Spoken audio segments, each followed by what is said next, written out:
A lot of times I'm driving, there's nothing to do, and I shuffle through the radio before I unglue. There's a lot of red on ways, it's traffic, I'm screwed, and I'm wired a bit different than a regular dude. It's not a bad thing, I embrace it, it's true. The radio don't stimulate brain chemistry fluid. The Buddha found nirvana and the Four Noble Truths. Through a meditative process, right action he proved. For me, I require the use of a tool, a detector, pin, pointer, shovel, and beach scoop. I'm meant to work the dirt with my history crew, but everywhere I look, my interest taboo. Most people choose Bieber over Tippecanoe. What does a detectorist listen to when the radio is full of bad music and news? I need an alternative for me to peruse. Beyond Sight and Sound gets fantastic reviews. A metal detecting show where my thought bubble brews. Thank you, Josh Kimmel, for inviting me to a detecting dork out with guests like yours truly.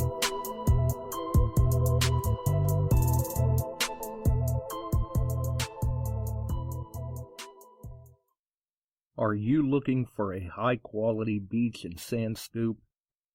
Are you trying to take your hunting to the extreme? How about an American-based company that stands behind their product and everything they sell? Then check out our friends over at Extreme Scoops. John has been making scoops for some time now and makes a quality beach and sand scoop to take your hunting to the next level. Extreme Scoops recently released their new sand shredder that works great in the water and on the beach.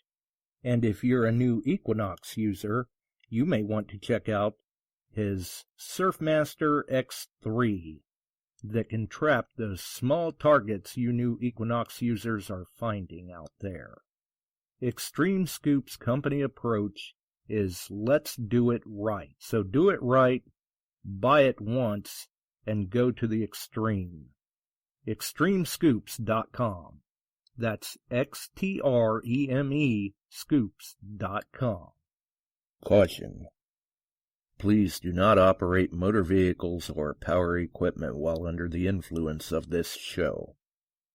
Listening to this show could cause side effects such as bouts of laughter, violent binges of cabin fever, and even dreams of silver and gold. Please be advised. Now that the fine print is out of the way, on with the show. All right, we're back. We're live once again. You are listening to Beyond Sight and Sound, metal detecting and treasure hunting radio for all the really cool digging people out there. And as I look into the chat, there's already quite a few people dropping in. I see the Bills are in, Scotty, Paul, James, Ed, Elusive, Detecting Addicts. Man, there's just Barb's in there. There's Barb. Good grief. A lot of them coming through. Good to see, good to see. Yes, we are, in fact, live. I know, I'm here, I'm gone, I'm here, I'm gone. But we are live tonight, and I did tell everybody a few weeks back, even though there were going to be some archives getting worked in due to the situation at hand, we were going to be live, hell or high water, basically, for tonight, because I've been sitting on this for a while. I am very, very excited about this. So we're going to roll through the links here real quick. Obviously, first and foremost, our friends over at Shooters and Prospectors, Chuck Smalley, the man with the plan, the dealer of choice, the dealer we like to promote here, and we hope that you like to deal with him as well. Our friends at DETECTEES.com, Ken, Mark, Darth, Buddy, and the gang doing a great job with the swag and apparel. Extreme Scoops, TheRingFinders, Detected Outdoors on YouTube, All Metal Militia on YouTube, Metal Detecting NYC on YouTube, Ohio Metal Detecting on YouTube, Crazy Spider Adventures on YouTube, Nokta Makro Mini Midi Horde Commercial, Nokta Makro website, River Valley Relic Hunting trailer, Also, as you see in the chat and in the description, the link for the first episode premiere tomorrow night, 7 p.m., Fact TV. And the greatest part is, it doesn't matter if you have cable. It doesn't matter if you get on YouTube. It doesn't matter if you're in the local area, overseas, or wherever you are. As long as you can get to Facebook, you can enjoy it too. And that's what we're going to hear more about tonight, because I have been sitting on the news for a while, very, very excited for the guys, and we've actually been able to get them to take a little bit of a break from the very hectic schedule that they all lead, to get them all in here tonight to share this exciting news with us. So we're going to push right along then, and we're going to get them in here. How is it going, guys? We've got the gang from All Metal Militia. We've got Ed Merrill. We've got Kendall Adkins. We've got Jim. They're all here. It's a full house tonight. So how is it going, guys? Hey, Josh. Going great, Hey, good. man. Good, Josh. Nice. So we got all Glad three to of be you. here, Josh. Yes, and we are certainly glad to have the three of you back again, once again. Always a pleasure. I mean, what's this been? I mean, just real quick for the listeners, do you recall, Ed, when did All Metal Militia start? It was a little over a year ago now.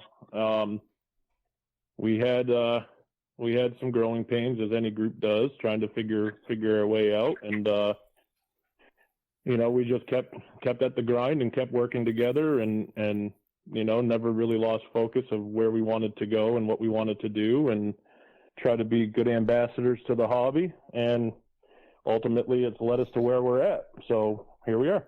Yeah, a little over a year and a half ago, actually, by my calculations. I believe the group started May 14th, 2019? Yeah.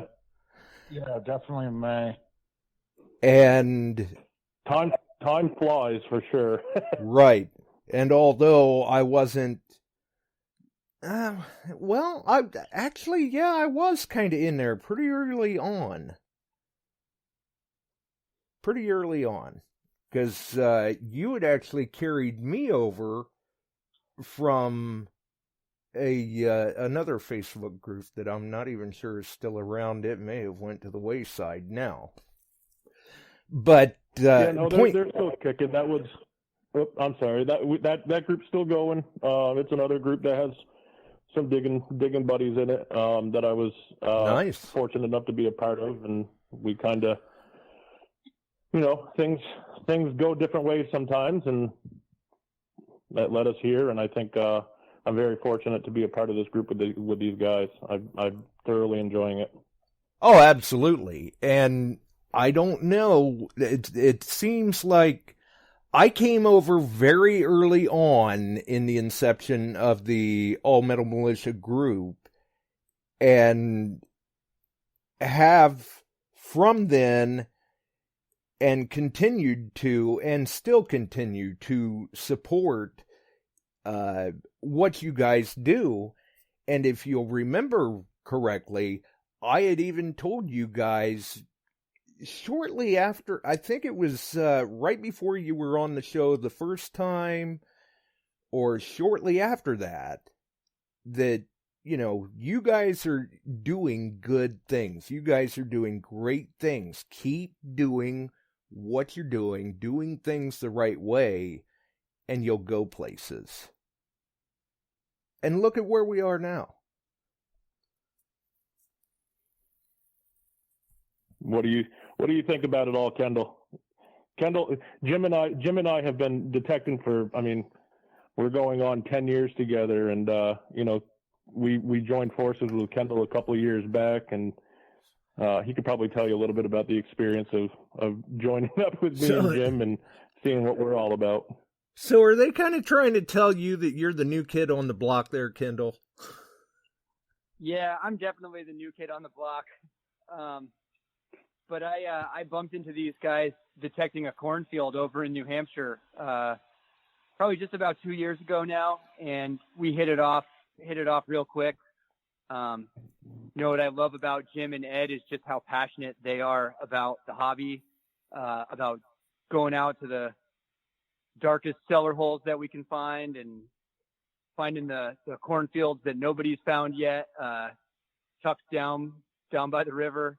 And, we just hit it off, and then we said, hey, let's build up a little group here and see what we can do. And like you said, Josh, that was, about a year and a half ago, and we just keep grinding, man. I mean, we're digging every weekend. We're just trying to have fun and to expose what we're doing, to share this awesome hobby and to share some history with our local community, especially, but with everybody. And that's what we see conveyed in the videos, in the posts, in the conversations when when you and Ed have been on the show, or when the three of you have been on the show, or what was that, earlier this spring, maybe last fall, somewhere right there in that time frame, we had Jim and Taylor on the show to talk about bottle digging a little bit. And there again, it's conveyed in all of that you guys are out there just trying to have fun, preserve history, and do the right thing. And that is what really shines for you guys, I think. And when you get a little bit of momentum going like you guys have this chemistry that it's so very, very hard to find with some people. And for you guys, you click.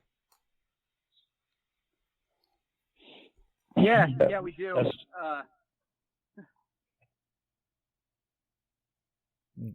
Go ahead, sorry, Kendall. I thought you were Yeah, we do. And we click, and we bring out some great things at each other, and we also argue like brothers pretty constantly, which I love about these guys. And we just have fun, and it's just a ball every time we go out. And we've been doing pretty well recently, digging up some cool artifacts or relics and uncovering some neat history. And even when we don't, we just have a ball. I mean, Jim and Ed are some of the greatest guys I know for sure. Well, and even when you guys do maybe have a little, I wouldn't necessarily say it's an issue, maybe a bit of a difference of opinion or a small disagreement and argue like brothers, it's primarily just because you guys are just so passionate about it, I would have to say. What do you think, Jim? Oh, definitely. You're always going to have a difference of opinion or what have you. But again, it's like,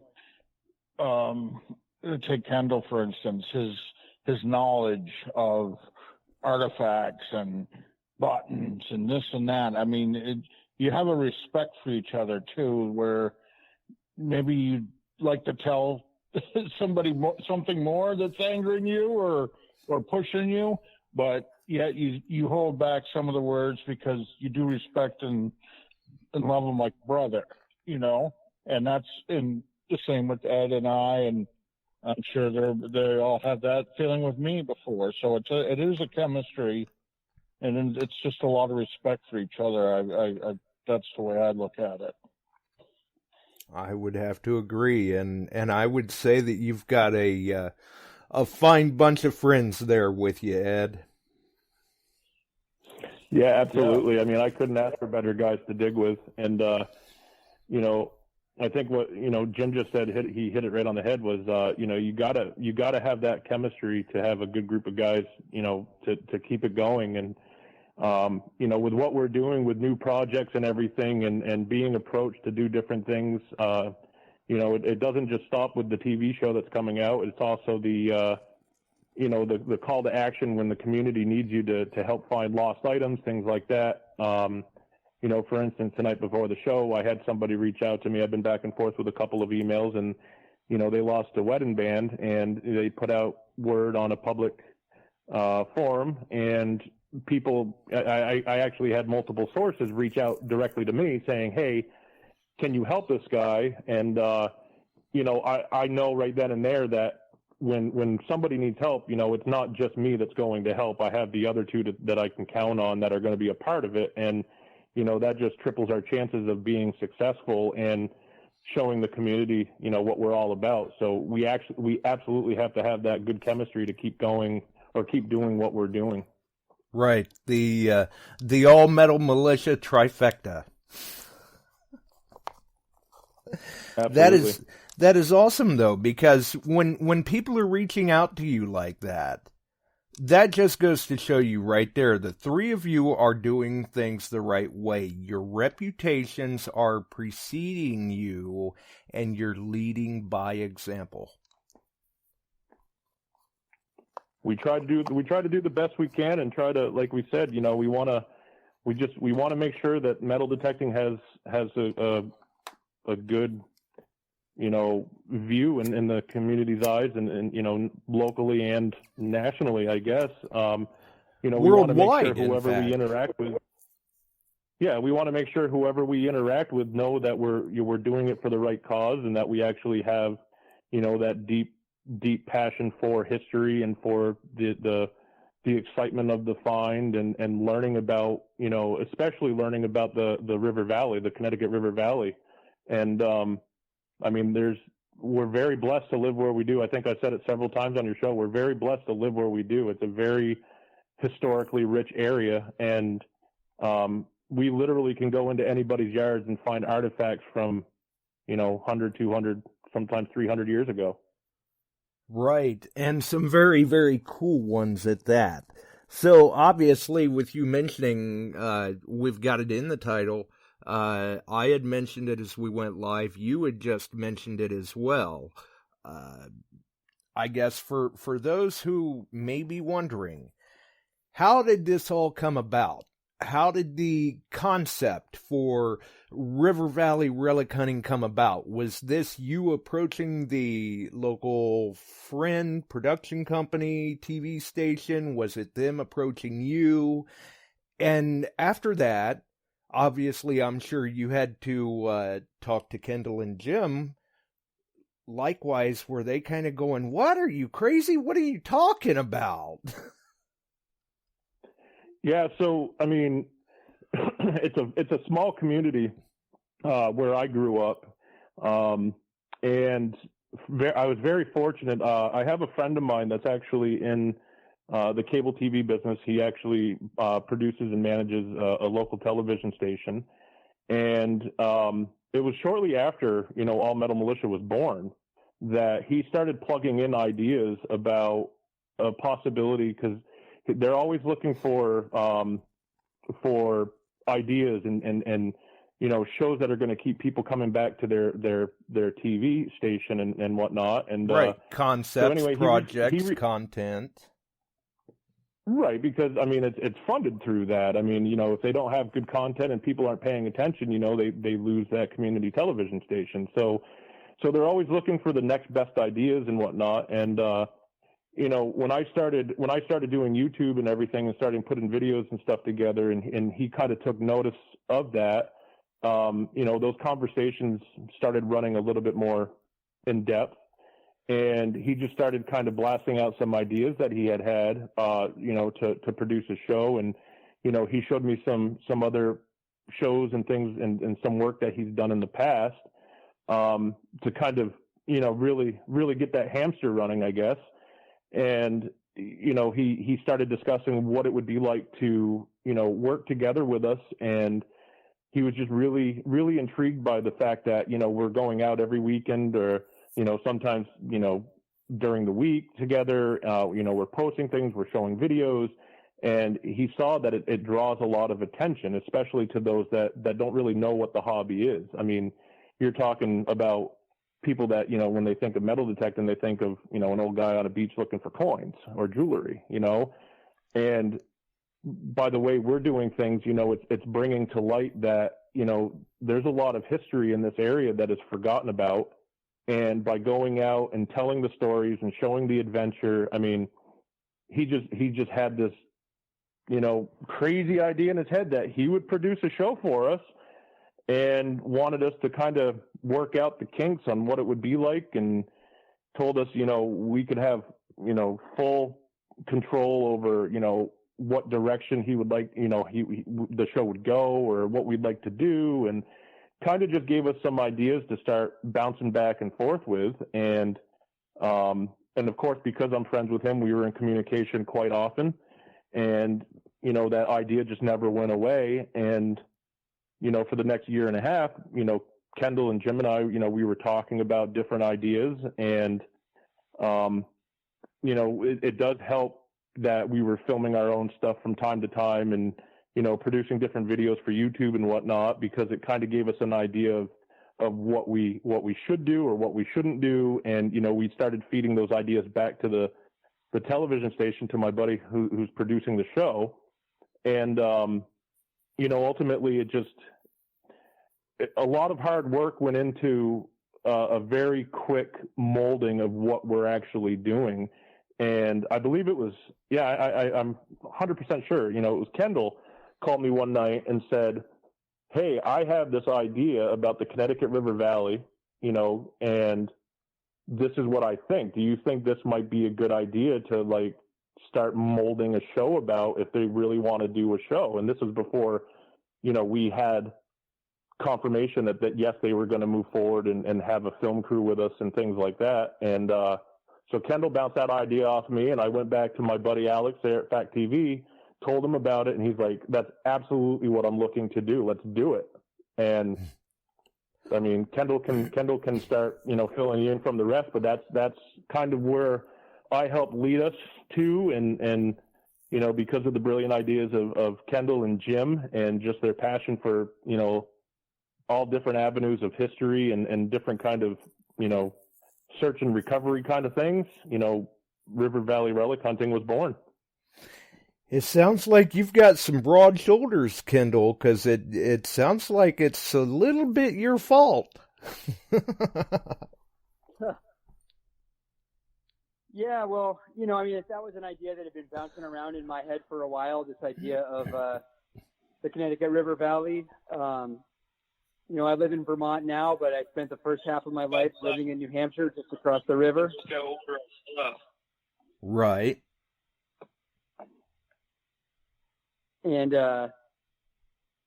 Fact TV has been awesome.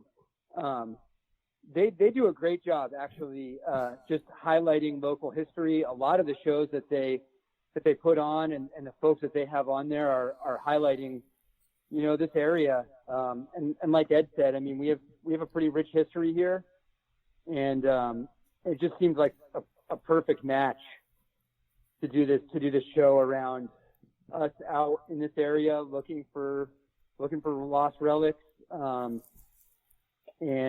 in the search of history, to connect with these folks. Absolutely, I would have to agree. Shortly before this, say a month or so back, something like that, I had never even heard of Fact TV, and I like to do my homework. So as I hear more about this concept that is possibly evolving and everything, I start going and looking into Fact TV myself, and I really like the content that they are producing already. I mean, they really do seem to be very interested in the local community as well as the local history. And you can see that in their posts that they've been making. Yeah, absolutely. Yeah, and you bring up a great point, Josh, because I definitely see their interest in history, but the interest in the local community is a huge part of what they're doing. And it's a huge part of what we're trying to highlight on the show as well. You know, it's not just us out digging somewhere, looking for relics. It's also stories about families who have been here for generations. Yeah, the first episode highlights a family who's been on their family farm here in Vermont, since the colonial times. It's been the same family. And, you'll see in the show, we got to look at, the oldest pictures that they had. We toured their properties. They talked about great-great-granddad and his time and what he did. And, it really just highlights not only the history of this region, but the people who are living here now. It's pretty special to be part of it. Well, I would have to agree. I mean, I've just been, you could say, living vicariously in a sense, with all of the information that I've been hearing and the news as it's coming available about the show and everything. And I've just been so excited about it myself when I don't even have anything to do with it. So I can only imagine how excited you guys are. And I mean, it's a great thing. It really is. And with you coming up with the idea a little bit and kind of spinning that back to Ed, at some point you guys had been communicating with Jim as well. Were you kind of thinking, what are you guys talking about? Is this a little crazy or what? What were you thinking, Jim? Well, like I said, this idea has been going on probably in our heads the whole year and a half. We wanted to get to this point a long time ago, but it's taken, us a while to get there. So we all were contributing to the ideas and thoughts. It wasn't just one person or two. It was a group effort. And, collaboration. Yeah. So we've talked about it several times, and it's one of those things that's not real till it starts happening. And I was just amazed on how much I learned through the crew and how much they learned from us. There was a constant flow of knowledge being traded as the work was being done. So it wasn't really like work. It was fun. I mean, we put in some decent hours, Oh yeah, it's been a long road. It definitely was. We were teaching. It's constant learn. And in other words, constant learning experience for us. And, but that's a good thing. Yeah, and we just to wonder where the next trip's going to be or next episode, or it's constantly on your mind. It's a decent. It's very cool. Not a bad thing at all. Absolutely, I would have to agree. And like Jim was just saying, as it starts to get closer and things start to become more real, so to speak, for lack of a better term, what is Ed thinking at this point? Because now here we are. It's the night before the premiere of the first episode. It's it's a little surreal. You think about I don't know. I guess I don't really have the words to describe how I'm feeling about it. I know it's very exciting. I mean, don't get me wrong. It's absolutely exciting, but it's very nerve-wracking too, because you're now being put on a platform where people are expecting, if this is going to be, produced into a show, like they're expecting it to be entertaining and interesting. And I really think, with the way me, Jim, and Kendall work together, and like Jim was saying, we molded with the film crew, and, we got to basically teach them about metal detecting, about what we do, show them the relics that we find, introduce them to the families that we're meeting. They learn the history with us as well. And,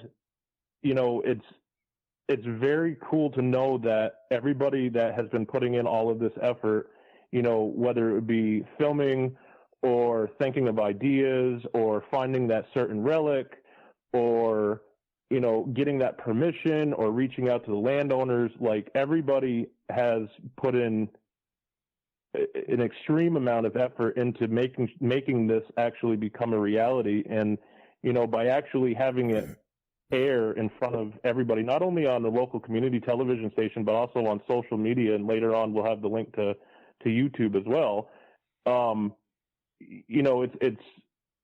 It's very overwhelming in a good way because, it's like everything is finally coming to a head, and we want to make sure, we're hoping that people really enjoy it, not just the people that are into metal detecting. We have a story to tell. And in the first episode, we do just that. Like there's a family that, like Kendall said, has been living on the same property for multi-generations. There's a lot of history. There's a lot of things that have happened on that property. And we were able to go there and learn their story of their family history. And not only that, but, show them what was left behind.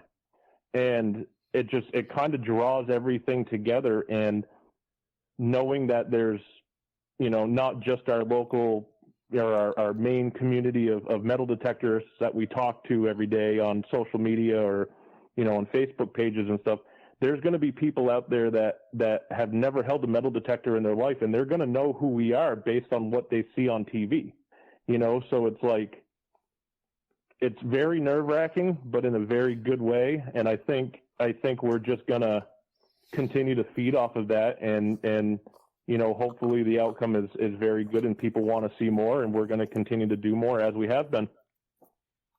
Very well put. And I'm trying to follow the chat, but it's a little hard for me to follow at times, so I may miss some things that appear in the chat, so don't hold it against me, folks. But I did see a comment come up in the chat that did remind me, when I was on, because before we did the pre-show, I was on the All Metal Militia group, and as I'm looking at the tabs across the top, suddenly it triggers, and I thought, I have to remember and ask these guys. For those of us that are a member of the All Metal Militia Facebook group, can we expect a watch party tomorrow night? What do you think, Kendall? Well, I think we'll see, because actually, Josh, tomorrow evening we've got to go do some exit interviews for an upcoming episode. And I think, Ed, that we're meeting at 6 over at PAX to do that. Yeah. So I would hope that we would have a watch party going on at AMM tomorrow. Nice. And another side to that question, I guess, is that I've talked, like I said in the pre-show, I've talked with many different people involved with many different concepts and projects and networks and things like that.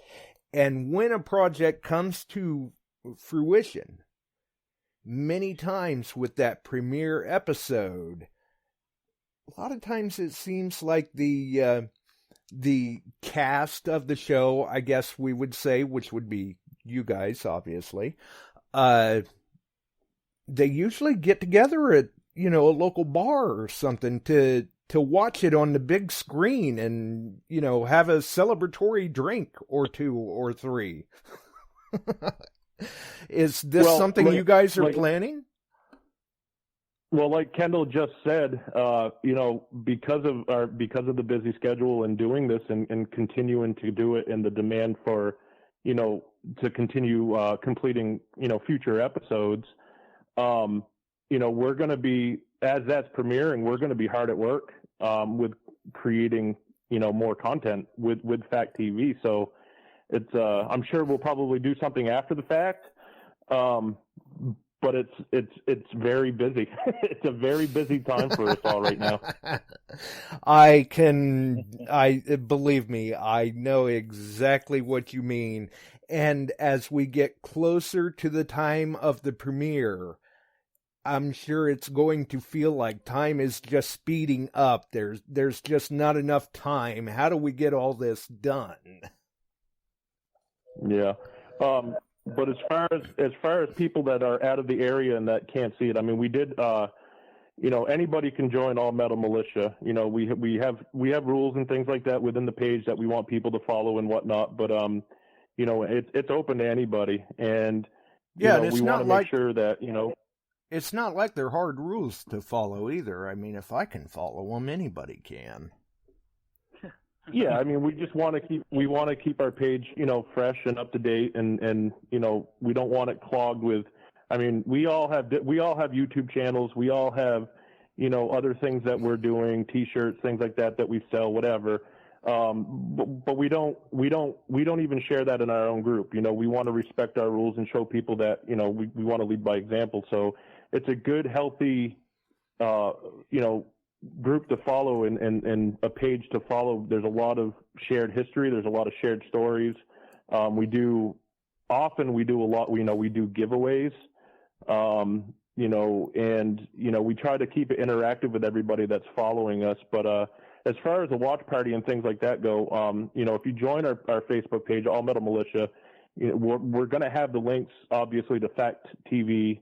So the premiere, anybody can click on that in the page. We're going to share it elsewhere. We're going to share it on our private pages, things like that. So, if you're looking to see it and you want to be a part of the actual premiere and see it happen as it happens, that link is what you're going to want to follow if you're not a local person that can see it on TV. Right. And from what I've seen, Fact TV made a post yesterday posting announcing the premiere, and that will be available for people to see right on Fact TV's Facebook page as well. And I have actually dropped the direct link to that post in the live chat a couple of times now while we've been talking. So that is very exciting. I look forward to seeing it tomorrow. I know where I'm going to be tomorrow night, and I will have my All Metal Militia shirt. Right. Well, we absolutely appreciate your support. I guess in a sense you guys could kind of say I'm one of your biggest fans. There's no better, Josh, no better fan to have. And, yeah, go ahead, Kendall. Sorry, Josh. I just want to jump in and say something related to what Ed was saying. It's Ed, Jim, and I who, I guess, we're the admin of the All Metal Militia page, and we branded ourselves All Metal Militia. But we have a heck of a group over there. There's a lot of great metal detecting groups on Facebook, as I'm sure everybody knows. But there's a ton of great, amazing diggers out there. And we're really blessed to have some folks on the AMM page that are the best in the business. You called me the new guy earlier. That's all right with me. I'm a bit of a new guy, I guess. But in that aspect, though, we all learn from one another. There's always something to learn. Oh yeah, I mean, I learn every day. I make that my mission, and there's a lot of guys out there who are incredible diggers, and we're pretty lucky to have a lot of those guys over on our page, posting their finds, commenting on stuff, and it's a community, and I personally really appreciate every single person who who's a part of AMM and who posts and comments. It's it's just great. Right. Getting a little worked up thinking about it. Yeah, I mean this is because it really is. It's like like Jim and you and Ed have said. It really is like a brotherhood or a fraternity, an extended family. And speaking of which, I'm seeing in the chat that people are already putting in requests to join All Metal Militia Group if they were not already members. And I did notice one in particular. Hopefully you guys give him an absolutely warm welcome. He's a really wonderful gentleman, but Richard Kruckmeyer has requested to join the All Metal Militia Group. And I just... The guy is absolutely phenomenal. I can't say enough about what this guy has done and just the life that he's lived and how he's tried to give back to the hobby himself. Especially here very recently honoring his wife. Just a really great guy. So hopefully, well, it looks like one of the guys beat me to accepting his member request, because as soon as you started talking, I checked it, and we currently have no pending members. So I guess Ed or Jim beat me to I think Ed did that. Yeah, I have multiple screens up right now, so I can follow along in chat too, and I see that popping up, so it's just a click of a mouse, and I want to make sure that, when people want to join, I want to get them right in there, so I might as well take advantage of, that click of the mouse. I know, seeing photos of you sometimes in front of the multiple screens that you've got, don't you kind of feel like you're at the Pentagon or something? You know what? It's funny that you asked that, because I think Jim would be a good one to talk to about what it's like to have cameras in his face all the time.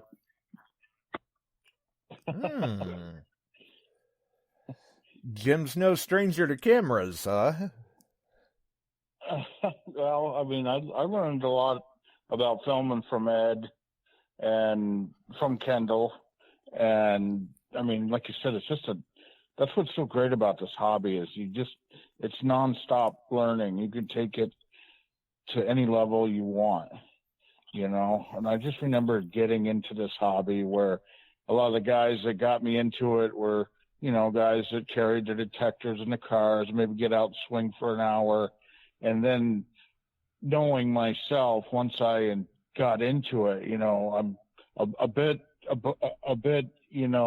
compulsive with anything that I enjoy. So I like to take it to the limits, and, it's just such a rewarding hobby, the amount you learn, whether it's filming, detecting, or people that you meet and talk to, new friends.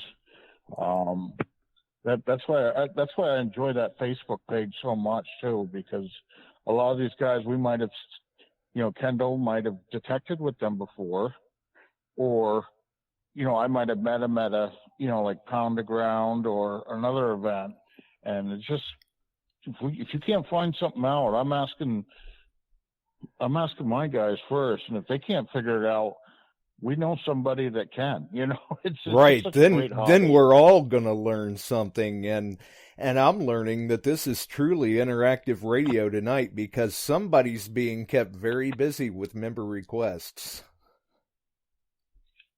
Yeah, it's awesome. It's awesome to see people, want to partake and be a part of it and stuff. And, like we said, we're doing this for the fun of it. We're doing this for the excitement, and we're doing this for the history and, the passion just to be a part of a community that enjoys, metal detecting, relic hunting, bottle digging. I mean, we have people in our group that do it all. And, like Jim was just saying, there's a lot of times that, we are getting advice from other individuals in our group. They're getting advice from us. They're sharing their stories. We're sharing ours.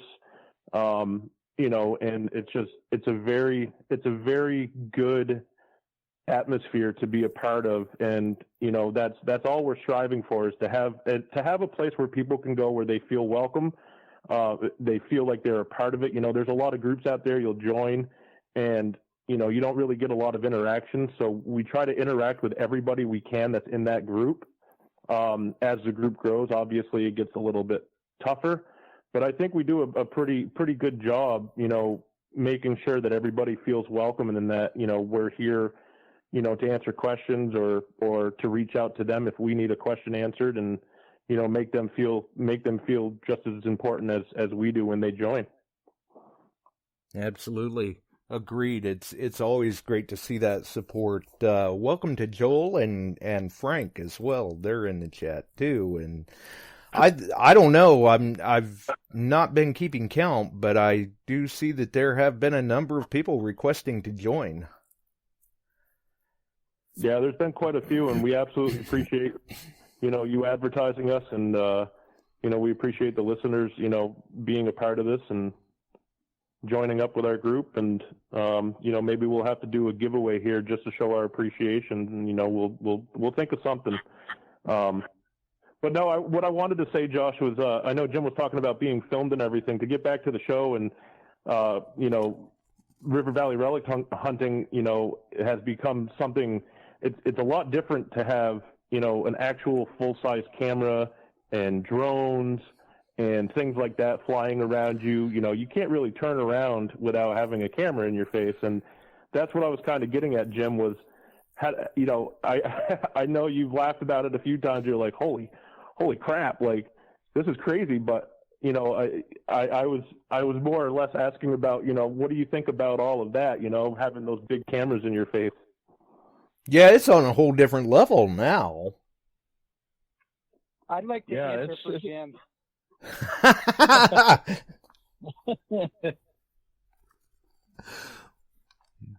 Jim, you can have your answer, but well, we'll let Jim answer. We'll let Jim answer, and then we'll see what Kendall's answer is for him. Well, it's like I said, when it's new, when it's first happening, it's pretty awesome. Sometimes, you're not ready for it, or maybe you dig up something that's, a piece of trash, and you want to say something else other than what you're going to say on the camera. Right. Or, maybe you just got, stung or hurt yourself, and you're like, let me catch my breath first before you get that camera in my face, Right. Yeah, exactly. I can certainly relate with that. I mean, if it was me, there would probably be an entire reel of just bloopers, Oh, look, he just tripped over the tree. How did he miss that? Or how could he not notice it's there? Different things like that. And then you guys also, like Ed had said, you're used to working with, the small, like Ed does most of his through, well, actually Ed does all of his basically through his cell phone. And now you've got full-size cameras, you've got mic setups, you've got possibly, hey, the lighting wasn't right, we need to retake this shot. It's a lot to deal with. The cool part about it, the cool part that I wanted to say real quick about, because you mentioned the lights and the shots, they have been letting us kind of be ourselves. Like, we're just doing our thing. There's really no acting. There's really no, there's certain shots that they want to get, and there's certain angles and things like that. I mean, that's how it is when they have an idea. But I mean, ultimately, every hunt is us in our natural state, just doing what we do every day when we're out together. That is awesome. That is absolutely awesome. And what is your answer for Jim, Kendall? Oh, Jim is like the greatest on camera. I know that he sweats it sometimes, and we all sweat it because it's tough to have a camera stuffed in your face for sure. But Jim is just fantastic on camera, and sorry, I kind of lost my train of thought thinking about how great Jim is on camera, because he just always has amazing stories. He's a super knowledgeable guy, and it's just super fun. It's hard though, for sure. See, I thought when you kind of lost track of your answer there that you were busy like bringing up Google to see if Jim had his own IMDb page yet or something. He probably should. I think probably 50% of the stuff that is amazing about Jim didn't make the video, perhaps because it had too many swear words in it, or the story wasn't quite appropriate for public television.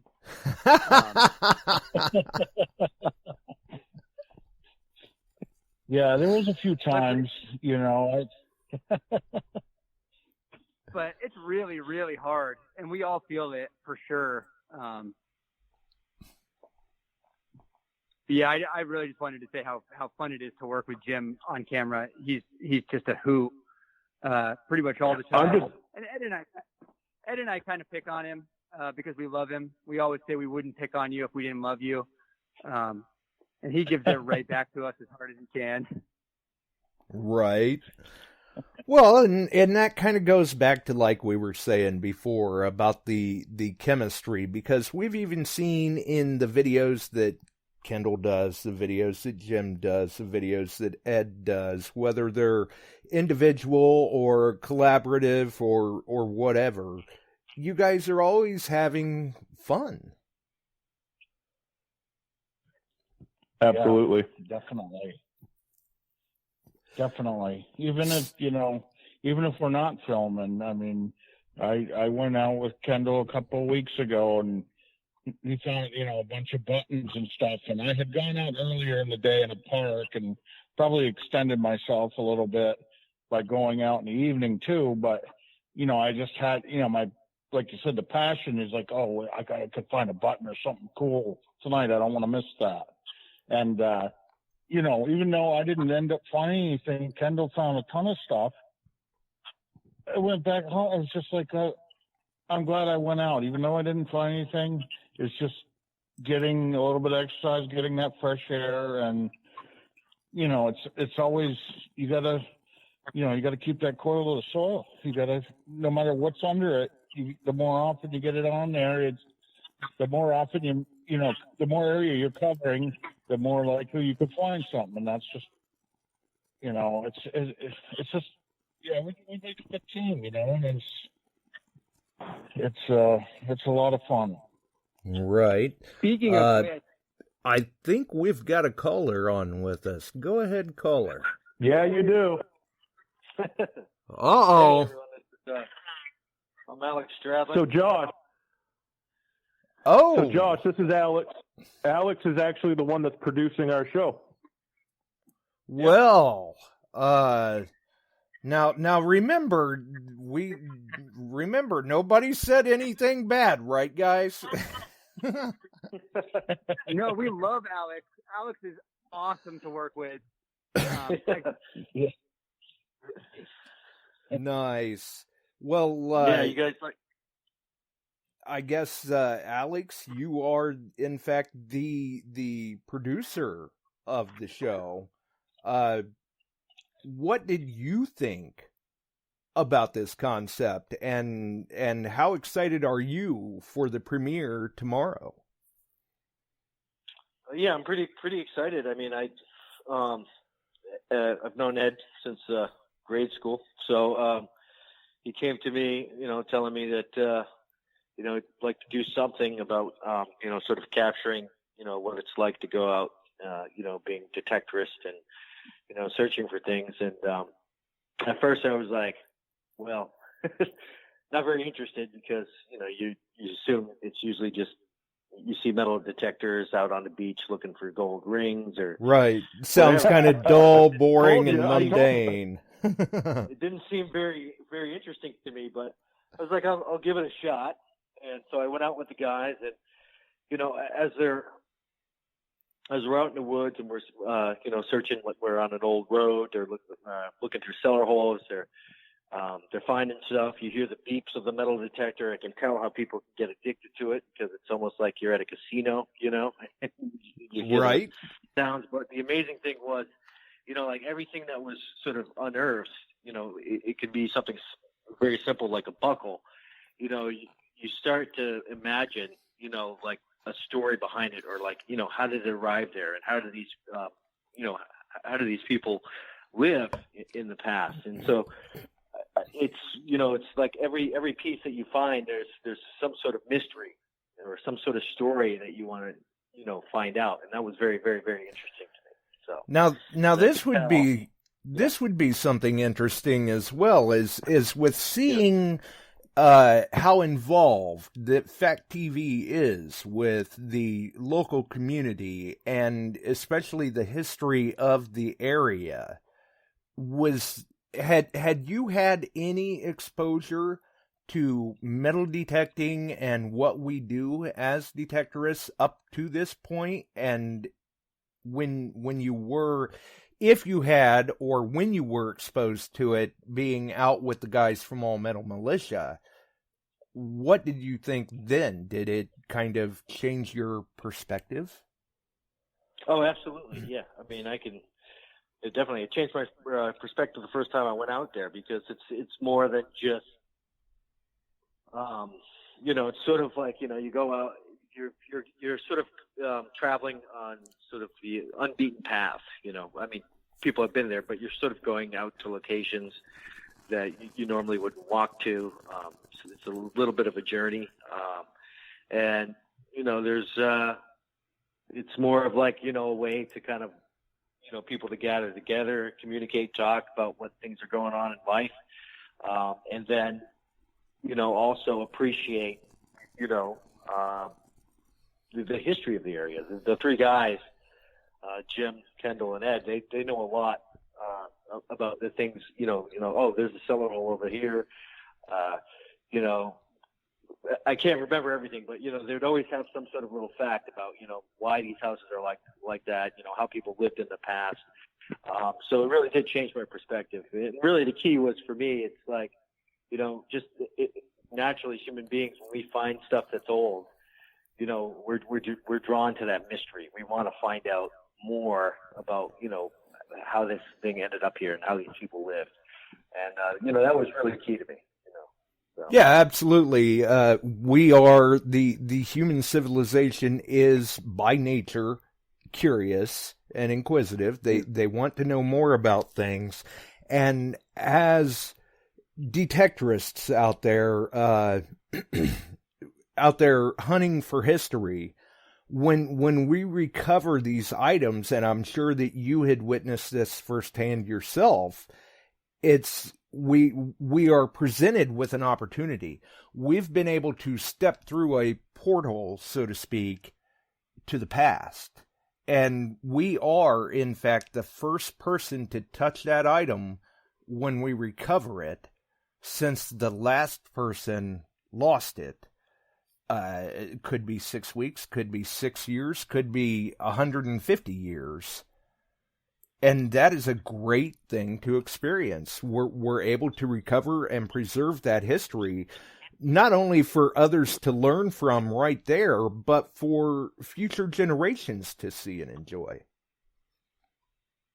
Yeah, absolutely. And that's a huge part of telling history, is that visceral feeling of touching those things or seeing those old objects, And you could see that, that right away. I experienced that. I mean, I don't go out metal detecting, but just, when you unearth something that's interesting, in one of the episodes, I mean, we're going to do probably a follow-up episode to this first episode, but there was a lot of things that I learned about one of the pieces that we found. I don't know if you guys talked about it. Did you guys talk about it? No, we're not giving away anything. People need to watch to see what we found.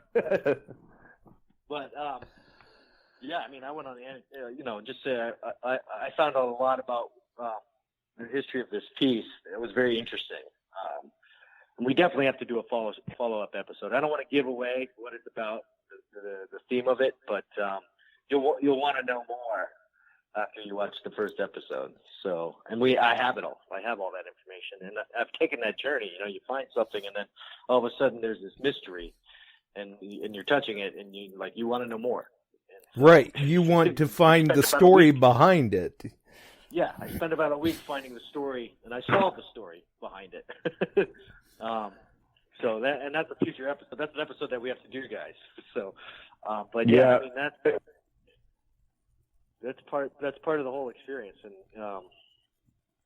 it was great to see. I just wanted to say too, and I want to take the opportunity to thank Alex. I mean, he came into this, he like you said, he's not really sure what to expect, and he's seen some of my YouTube videos. He's seen some of our posts. He's seen some of our pictures. We've talked about it in passing, things like that, and over the time that we started talking about doing this. But I mean, the way we didn't know what to expect. We knew we were being filmed. We knew what we were doing. We knew what the story should be. We knew what we found. And the way they put this show together is, I mean, it was very surreal to see it all come together into an actual full-on episode of, the adventure that we went on and the history that we found and what we were able to do with it. And I mean, I personally, and I know the other guys would totally agree, is that, what they have done and what Alex has done has absolutely, shined upon the hobby of metal detecting and what is possible with it and what we're able to do to, bring an amazing story to light. And I mean, Alex captured it unbelievably. And and I know, we thank you, Alex, absolutely, for what you've been doing for us. And we look forward to working with you more in the future.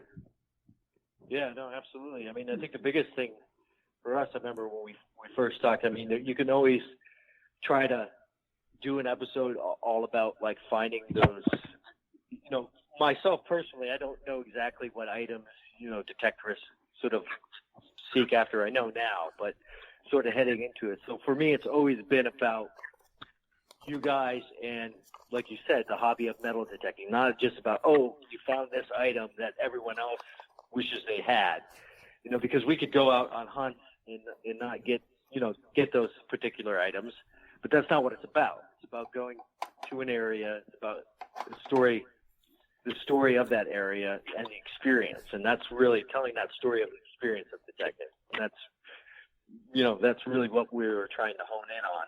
Not necessarily about specific, searching for specific items or specific coins or specific, sought after items. The journey, the experience, and if we can get the local history, hey, that's icing on the cake.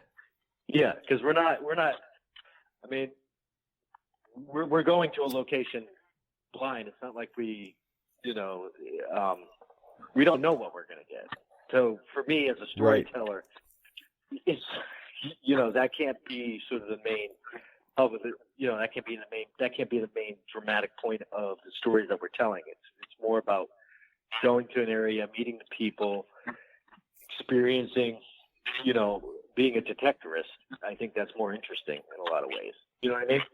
Oh yeah, I completely understand. Yeah, I mean, I go into all my locations blind. Yeah. We've actually. Go ahead, Kendall. Josh, I would just want to say an amazingly cool thing about having Alex producing and directing the show is that, when Ed and I and Jim, we make all of our own YouTube channels, we have a story that we want to show people, but Alex shows the story that maybe someone who's not a detectorist wants to see. And that is a great thing. Yeah. That's what I think makes the show amazing. I'm thinking about the gym myself. thinking about the general audience. You know, I'm trying to draw people. What makes what you guys do interesting.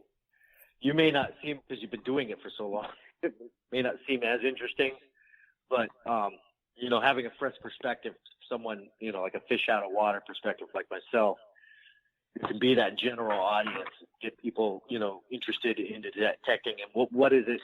Like my first reaction, oh, okay, you guys are metal detectors. What's so special about that, right? That was the first, question. What's so interesting about that?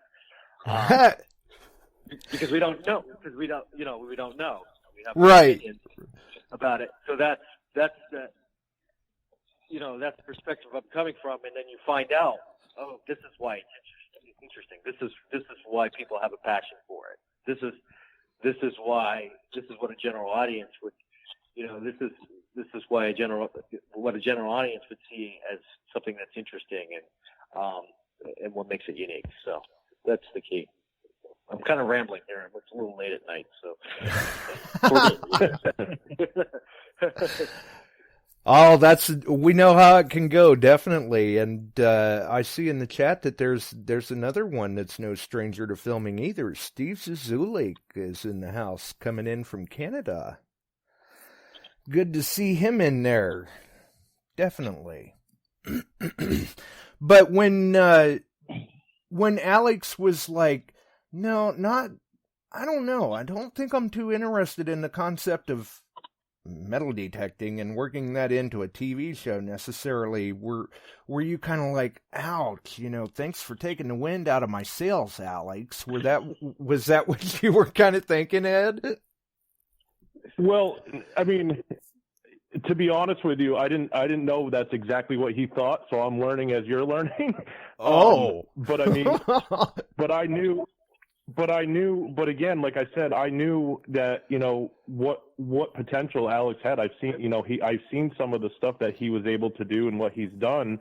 And I think over time and telling him, what I do and how we do it, and him actually seeing some of the videos and just kind of, like he was just saying, he's coming at it from a different angle. Like he's coming at it as I can't just focus on what this potential or what these potential viewers want to see. I need to think of what everybody wants to see, and I need to highlight all these different areas of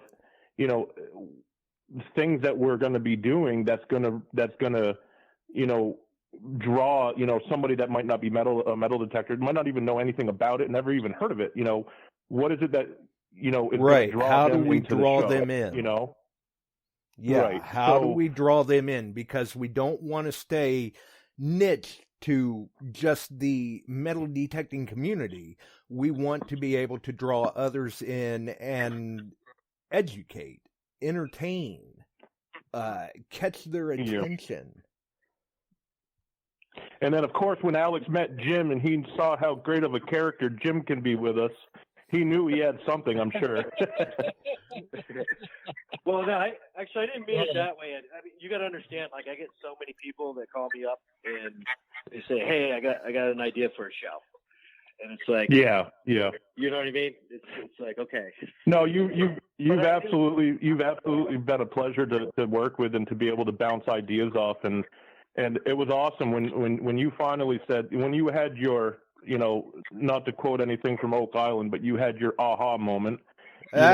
We could all sense that, and we knew that you had an idea. And I think it was when you came out with us that first time in the woods, and you were out there experiencing. It had snowed mid-May, and you made that long journey out into the woods with us and got to see us in action. And I think that's when you had that moment. And ever since then, it's been amazing to work with you.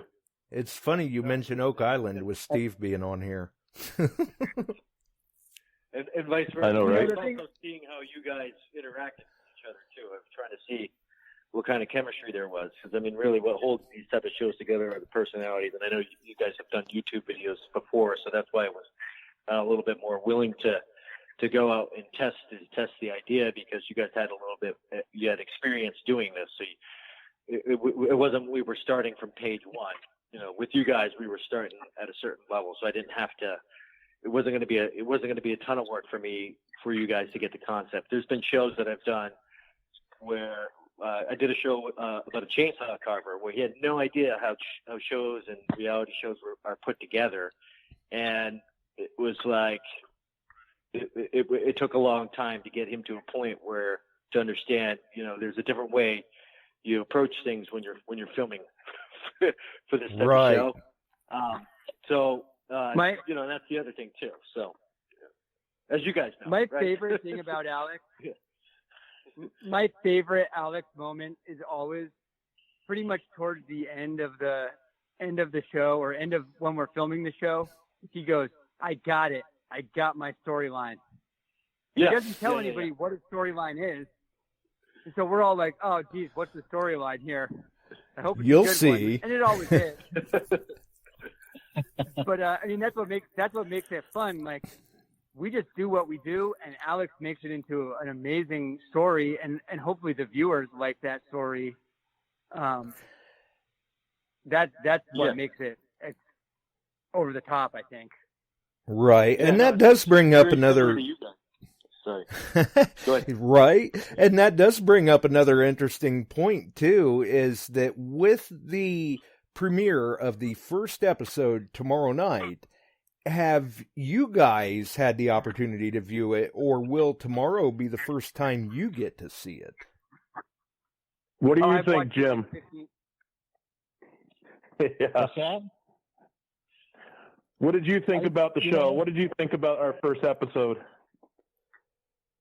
Oh, he watched it. It rocks. It rocks. Now, is this coming from the perspective as you kind of got a sneak peek at it, or are you going, I don't need to see the episode, I lived it? Oh, no, we saw it. Okay. Yeah, we've done a lot of things in between then, and every time you see it, it's different.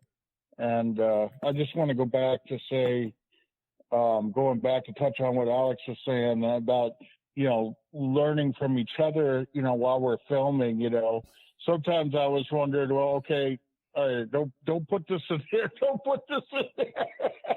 As far as, like going through the pricker bushes or doing something silly or, whatever. But yeah, it's incredible what Alex has done. And, even though I've seen it, it's gonna be like seeing it for the first time tomorrow. It's been surreal. Like Ed said, it's been surreal up until now. So it's, tomorrow is the day. And, I will look at it with different eyes. So, it's hard. I mean, we even got Alex. Alex is already starting to think about different areas, without naming towns and whatnot, but, he's also starting to think of different areas that he knows of where some history lurks. And he's like, hey, what about this? So I think he's caught the bug. I like it. He's all right. I like this guy already. That is awesome. Definitely.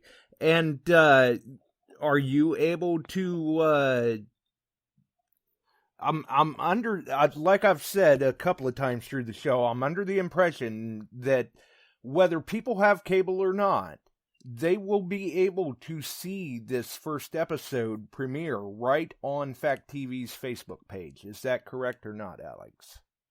Yeah, it's going to be on our Facebook page. So you would just type in Falls Area Community Television or at Falls Area Community Television. I think if you type in Fact TV, it will pop up, and you can like the page, and it will be up tomorrow at 7 p.m.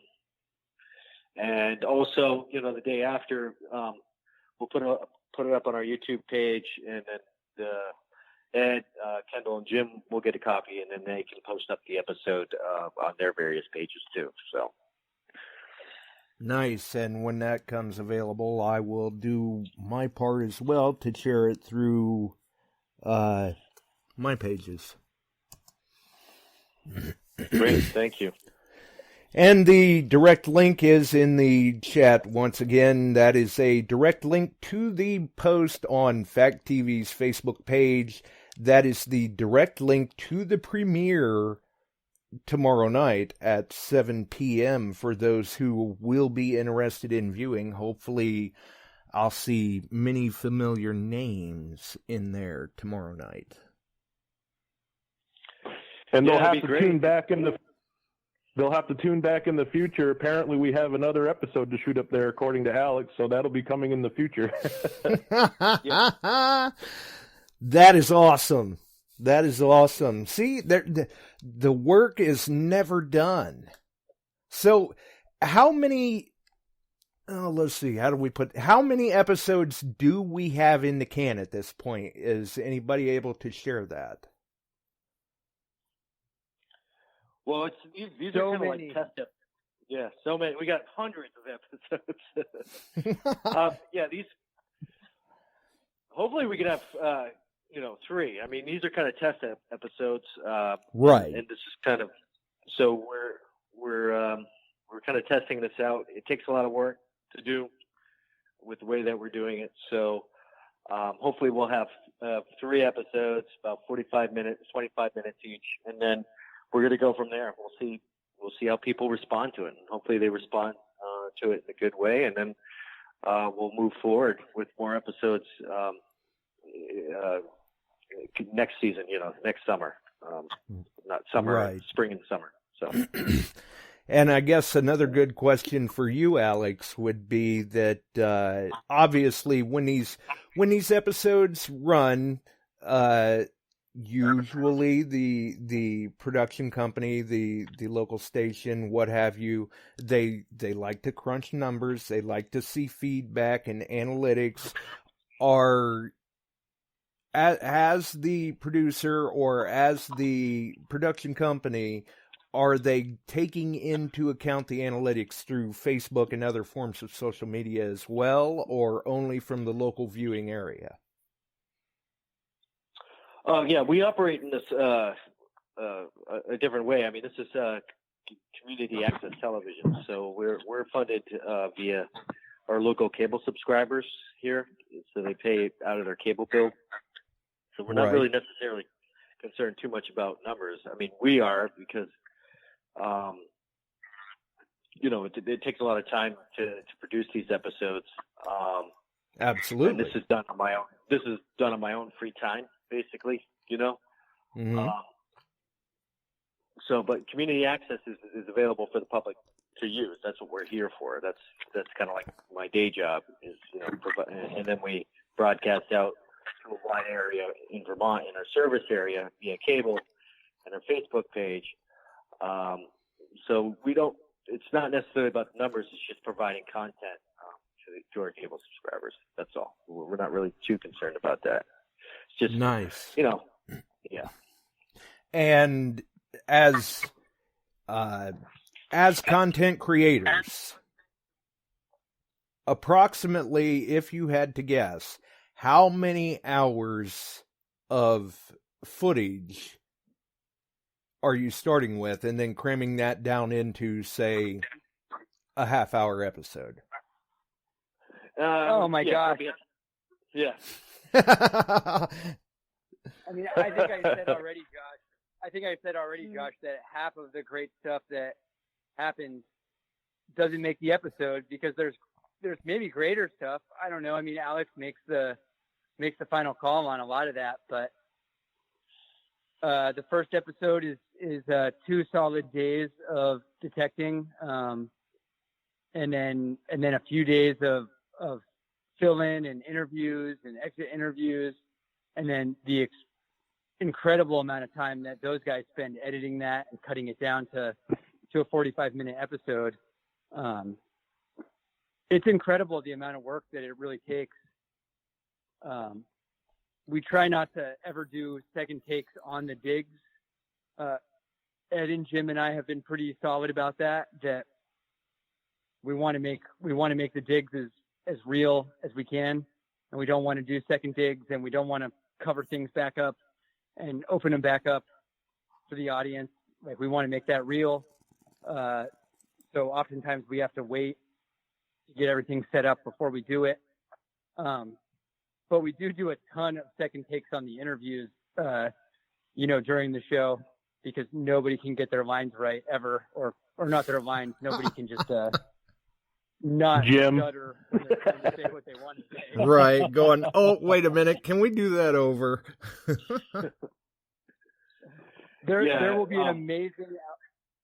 an amazing outtake episode at some point, I'm sure, in which we will all look like buffoons. Well, we'll have to keep an eye on Jim's IMDb page for that. Yeah, it's normally about 6 hours of footage, that we have to edit down. Normally, that sounds about what right. It takes. Yeah, that's a lot of work for you, Alex. It is. Yeah, or the intern. Well, there you go. Yes, it's always nice to have an intern. Yeah.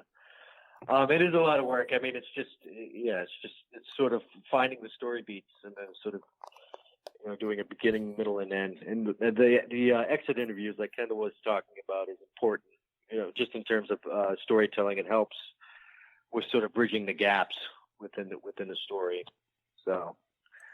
Absolutely. And helps provide more context to what folks are watching. So you got 6 hours of footage in a day, but you have the whole day with us, Alex. Yeah. That could be a blessing. It might be a curse.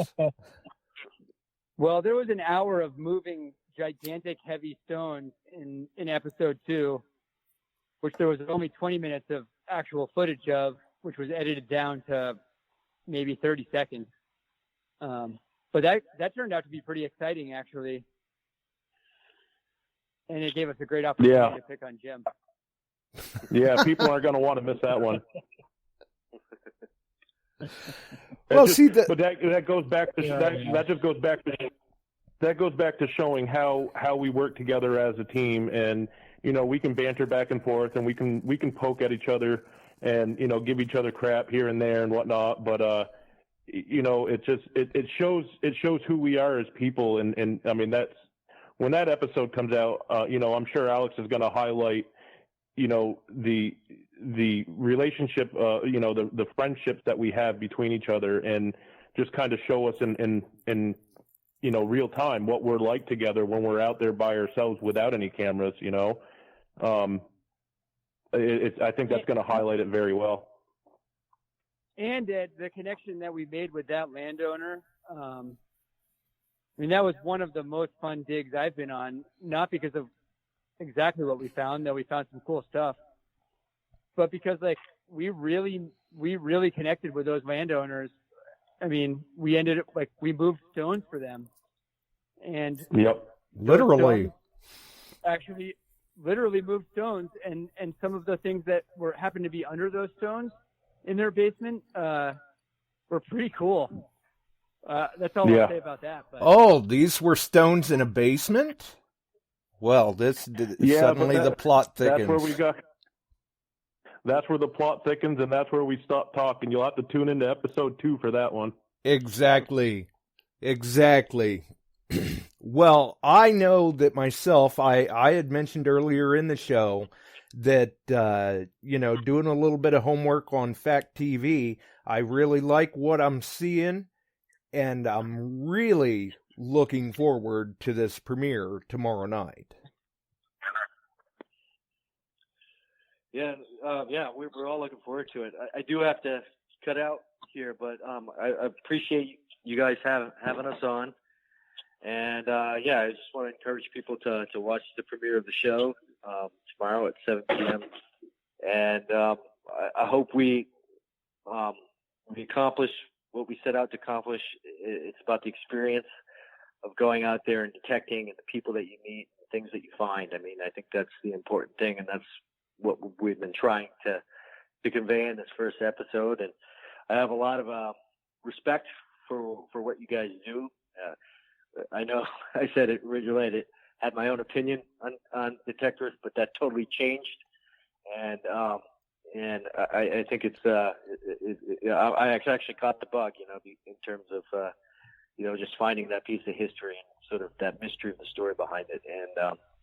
And I hope we've done you guys justice, and please catch the show, All right. And we'll see. Awesome. And we'll see you tomorrow night, Alex. We have some more filming to do tomorrow night, so we'll see you then. All right. Cool. Take care, guys. Thanks for dropping by, Alex. Thanks, Alex.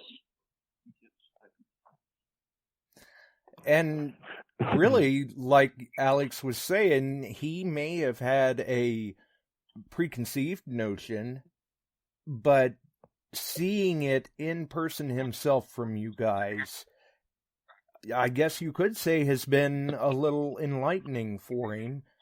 And really, that's what it's about in a lot of cases, is just enlightening people and educating them, getting them to understand what we do, why we do it, and what we're in it for. Well, it took him a month to stop calling us metal detectors. I'm super glad he called us detectorists tonight. Yeah. Well, he's a professional, so he's gonna get it right. Yeah, he does what he Alex has. Many talents. In this is going back, the years that I've known him. Like you said, we've known each other since elementary school, and he just he's always had a knack for just putting like amazing stuff together, and we're very fortunate to have partnered up with him and convinced him, that metal detecting isn't just, like I said, an old man on the beach looking for jewelry. And I'm not meaning to offend anybody, but that's what a lot of people, think of when they think of metal detectorists. And, he's educating us a lot about a lot of stuff. You heard it first. That's the first time we heard it. He has more information about episode number 1, about a certain item that we had found that he has more research on, and he's already, he already has it in his brain that we're going back. We're going to be going back. So, and just to give you an idea, that's not really in the plan for the first season. So he's already anticipating, because of the feedback and how awesome people have been just with the teasers that we have put out. And we do have, there is a teaser, in All Metal Militia on our Facebook page. If you scroll through, I don't know if we can, maybe Kendall or Jim can find that real quick and put that at the top. But, just the amount of people that have come through just to see the teaser, just to see the introduction, that shows us that, it is sparking interest, and we hope that, people, whoever they are, and for whatever reason they're watching, get what they want out of it and find it enjoyable. Absolutely. And for myself anyway, I thought the trailer was very well done. It was catchy. I couldn't wait to see the next episode. So I've been sitting here, chomping at the bit, waiting for this day to finally come. And tomorrow it'll be here. Yeah. Jim, I know Jim's excited. Jim won't stop talking about it, so it's awesome, right, Jim? Exactly. That's right. There's no doubt about it. And I'm anxious to get going and to work on more. It's like, I don't know how, like you said, getting that footage tank full. It's just it's a lot of fun. It's fun, and especially while you're in it, and you can, you're in the moment. It's memorable, making memories, like I said, and that's why we have so much fun as a group. Every time we go out, whether we find anything or not, we're making memories. And, exactly, diggers make the memories. And we're at it. You can't replace that with anything. No. Nope. No, you and we're can't. adding a stamp to history in our own right by being able to have this documented and, you know, to share the stories about, you know, the local community and the people that we meet. You know, each one of them have a story to tell, and that's documented, and it's going to be forever known, you know, for whoever wants to watch and learn the story about these families. Right. And for those Beyond Sight and Sound listeners, they may want to tune in tomorrow night regardless for the premiere, because I hear tell there may be a glimpse of a Beyond Sight and Sound shirt in that episode. There may be a lucky Beyond Sight and shirt sound in that first episode, Josh.